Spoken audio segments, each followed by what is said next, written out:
मुंबई की एक शाम छोटे से घर की सुंदर सी वो लड़की जैसे ही फोन उठाकर हेलो बोलती है तो सामने से रिप्लाई आता है, मैं धीरू भाई अंबानी बोल रहा हूँ। जिसके बाद वो लड़की रॉन्ग नंबर फोन कहकर तुरंत ही फोन काट देती है। कुछ देर बाद फिर से घंटी बजती है और फिर से सामने वाला आदमी कहता है, मैं धीरू भाई अंबानी बोल रहा हूँ। इस बार लड़की चिढ़ते हुए कहती है, मैं भी क्वीन एलिजाबेथ बोल रही हूँ, और वो लड़की फिर से फोन कट कर देती है। तीसरी बार फिर से फोन की घंटी बजती है, लेकिन इस बार फोन लड़की के पापा ने उठाकर जैसे ही हेलो कहा तभी सामने से फिर रिप्लाई आया कि मैं धीरू भाई अंबानी बोल रहा हूँ। इस बार फोन नहीं कटा क्योंकि लड़की के पापा ने उनकी आवाज को पहचान लिया था और वो सच में धीरू भाई अंबानी ही थे।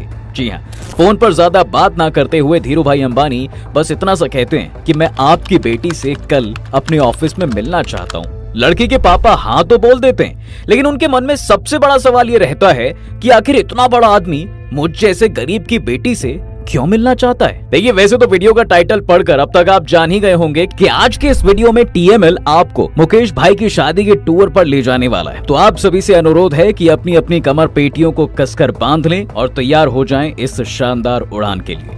तो इस कहानी की शुरुआत होती है साहब 80 के दशक में, जब नवरात्रि के मौके पर धीरू भाई अंबानी और कोकिला बेन एक क्लासिकल डांस प्रोग्राम अटेंड करने गए थे। पूरा शो अच्छे से खत्म हुआ, लेकिन धीरू भाई अंबानी और कोकिला बेन की नजर सिर्फ एक ही लड़की पर टिकी की टिकी रह गई। पहली ही नजर में वो लड़की उन्हें इतनी सुंदर लगी कि लड़की को देखते ही दोनों ने ये फैसला कर लिया था कि भाई ये हमारे खानदान की ही बहू बनेगी। और वो लड़की कोई और नहीं बल्कि नीता थी।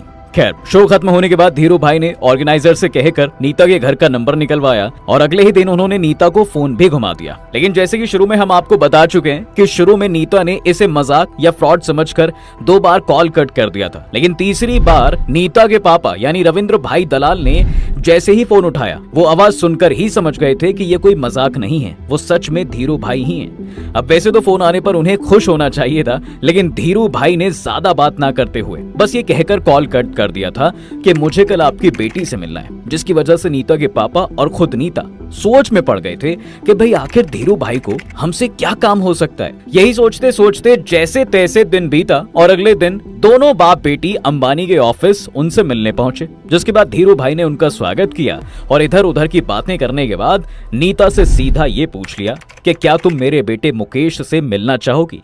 नीता इतने बड़े आदमी के सामने बैठी थी, इसलिए वो उन्हें मना ही नहीं कर पाई और उन्होंने मुकेश से मिलने के लिए हाँ भी कर दिया। हालांकि इस इशारे के बाद नीता और उसके पापा ये जरूर समझ चुके थे कि धीरू भाई ने नीता को अपने बेटे मुकेश के लिए पसंद कर लिया है, लेकिन इसके बावजूद धीरू भाई ये चाहते थे कि नीता किसी प्रेशर या जल्दबाजी में फैसला ना लें और मुकेश से मिलने के बाद ही हाँ या ना में जवाब दें। यानी एक तरीके से देखा जाए तो मुकेश और नीता की शादी में धीरू भाई का काफी अहम रोल रहा है, जो कि बाप बेटे के अच्छे रिश्ते को बयां करती है। उस दिन तो नीता और उसके पापा ऑफिस से आ गए और नीता ने मन में यही सोच लिया था कि वो मुकेश से शादी नहीं करेंगी, लेकिन उन्होंने धीरू भाई के सामने मुकेश से मिलने के लिए हाँ कह दिया था।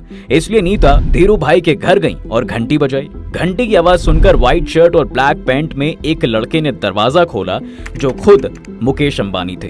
धीरू भाई के अलावा मुकेश अंबानी ने भी नीता को पहली ही नजर में पसंद कर लिया था, लेकिन नीता ने पहली नजर में मुकेश को पसंद नहीं किया था। जी हाँ, इसलिए उन दोनों ने यह फैसला किया कि वो एक दूसरे को जानने के लिए कुछ टाइम एक दूसरे के साथ स्पेंड करेंगे और तब जाकर फैसला लेंगे। इस फैसले के बाद नीता और मुकेश कई महीनों तक एक दूसरे से मिलते रहे थे, लेकिन इसके बावजूद नीता मुकेश के साथ कंफर्ट फील नहीं कर पा रही थी। लेकिन मुकेश को लेकर उनके विचार बदलने जरूर लगे थे। ऐसे ही एक मुलाकात में नीता और मुकेश मुंबई के परेड रोड पर कार में घूम रहे थे। तभी मुकेश ने लाल बत्ती का फायदा उठाते हुए जेब से रिंग निकाली और नीता को शादी के लिए प्रपोज कर दिया। जिसके बाद नीता ने शर्म से गर्दन झुका ली और एकदम शांत हो गई। मुकेश बार बार उनसे शादी के लिए पूछ रहे थे, लेकिन नीता शर्म के मारे कुछ भी बोल नहीं पा रही थी। कुछ देर बाद ही नीता ने देखा कि पीछे से ढेर सारी हॉर्न्स की आवाजें आ रही हैं, क्योंकि ये शाम का वक्त था और लाल बत्ती भी अब हरी हो चुकी थी।